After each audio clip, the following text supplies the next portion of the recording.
What's going on, Sports Wars? This is Ryan with the RK Outpost and GeeksGamers.com, and it's now been nearly 2 weeks since Antonio Brown's meltdown that occurred for the Tampa Bay Buccaneers when they were playing the New York Jets. When Antonio Brown refused to go back in the game, something occurred on the sidelines. He rips off his jersey, rips off his shirt, throws it into the stands, and proceeds to skip across the field shirtless doing jumping jacks while the game was still going on. We heard from Bruce Arians, we heard from Tom Brady.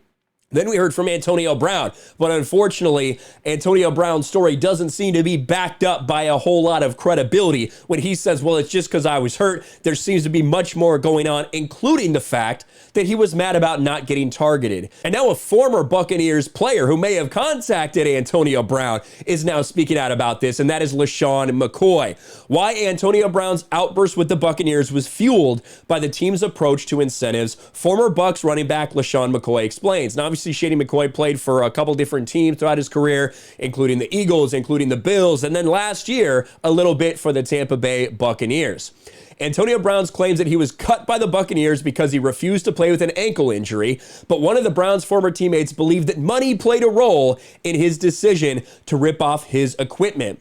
And this all had to do with the way the Buccaneers approached incentives, which according to LeSean McCoy is different than basically every other team.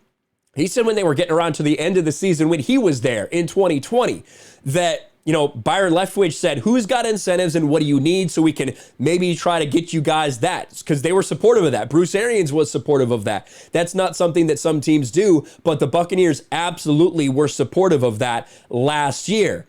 But that wasn't quite the same, at least according to Antonio Brown, and he felt very upset about it. Let's listen to Shady and how he explains it. One of the games Mike Evans was playing, respect. We played Detroit. Now this year's over for real. We good. Playoff berth and all that. This is talking about 2020. Going down the end of the line in 2020 and how they worked to get Mike Evans incentives. Mike out there trying to get 1,000 yards. I said, I love this type of coach. I respect it. BA cool with it. Yeah. So let's fast forward. So that's last year. So this year, AB like, I see that.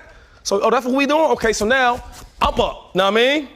I can't get my 8 catches? Y'all throwing the ball to these other people? You know what I'm saying? I don't get into all the details because those are my boys. I can put their business out there. But he like, y'all throwing the ball to these other dudes? Okay, I'm hot. Man, I'm hurt. I ain't going in. Why you ain't going? My ankle hurt. You know my ankle hurt. I've been hurt for like a couple weeks. You know that.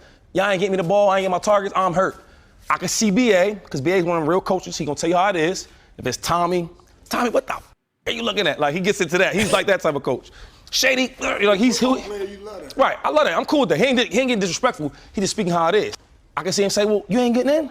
Well, get the out. That's how he talk. Old dude. I don't respect how AB reacted to it because that's not the right way. You got to conduct yourself as a professional. I was mad. I was bearing a lot of these young boys. I'm older. They let them play. Cool. I'm going to be a veteran about it. Kimmel Walker, same dude with him. They benched him, right? New York. He nice. Them dudes got hurt. He started playing. He was professional about it. AB wasn't professional about it. But I've been there where coach is trying to play with you, you know what I mean? And he still think he's that superstar, and he's still nice. He's not the superstar he used to be because of the roles. You ain't making $12 million, you ain't the guy, so you can't, you been there. Coach Chip Kelly, what? No, I ain't doing that, because you're a superstar. When things have changed a little bit, I'm with the Chiefs, you know what I'm saying? I took my man job, I was like, yo, I'm doing this and that. Man, we got Patrick Mahomes, Shady, I don't care what you talking about. The roles. So you can see he continues kind of talking about how his role is changing. He's not quite as important as he used to be.